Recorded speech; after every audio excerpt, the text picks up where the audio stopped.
Eh bien, bonjour à tous, on se retrouve en ce mardi 30 juillet 2024 pour les plans sur les indices américains. Avant ça, on va passer au contexte de news. À 16h, on aura le rapport Jolt qui sera OK sur FTMO, mais pas OK pour Wiget, donc on ne pourra pas trader sur Wiget Funded. On va pouvoir passer tout de suite à l'analyse du Dow Jones en daily. Alors, on est au-dessus des moyennes mobiles qui sont vertes. On a été rejeté par les 61,8. On a les anciens plus hauts qui font les supports ici, là, les 40 700. En H4, on est juste au-dessus des moyennes mobiles qui sont vertes. On a un petit support juste là. On s'est fait rejeter là par le haut combo 61,8, 41 000. Et donc on est dans un espèce de petite enveloppe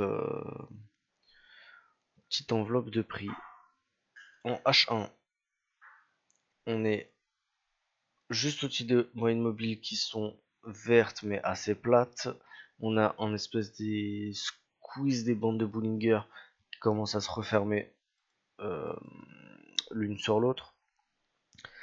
Et on a un espèce de, pas inversion de la théorie de dos, mais on commence. On a fait un plus bas que le précédent.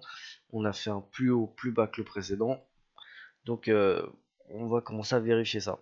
Alors, pour les plans, on est dans un espèce de mini range grosso modo. Cassure par le bas du range, en dessous les 700, on short jusqu'aux 40 000. Au-dessus des 41 000, au-dessus des 41 100 même, parce que j'attendrai pas que la cassure des 40 000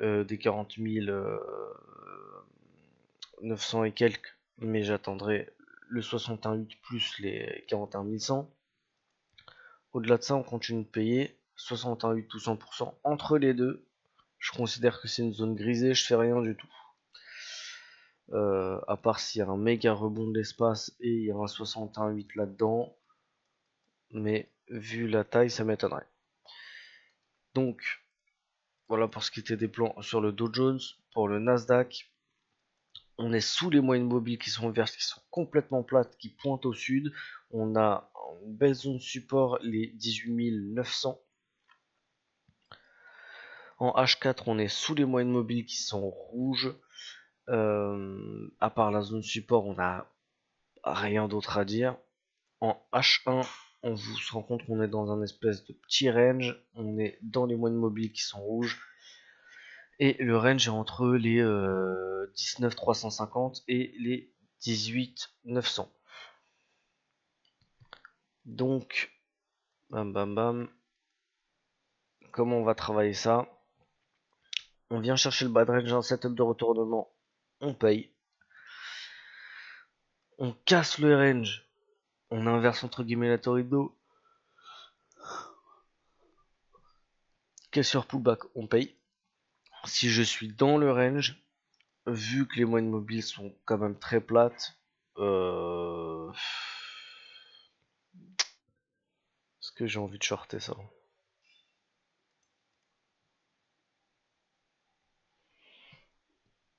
Pourquoi pas? 61,8 ou 100% non, parce que ça fera un stop trop gros. Mais ouais. Non, ça voudrait dire qu'il sauve son ancien plus bas. Non. Non. Pas de trade dans la zone. Donc ça va pas faire beaucoup de zones sur lesquelles travailler. Il y a 2 zones sur le Nasdaq, 2 zones sur le Dow Jones. Mais c'est mieux d'être sélectif parce que là, tout de suite, bah, le marché ouvre pas forcément de très belles zones, donc vaut être un peu plus prudent. Je vous souhaite une très très bonne journée de trading et je vous dis peut-être à ce soir pour le débrief si jamais j'ai pris un trade. Salut à tous.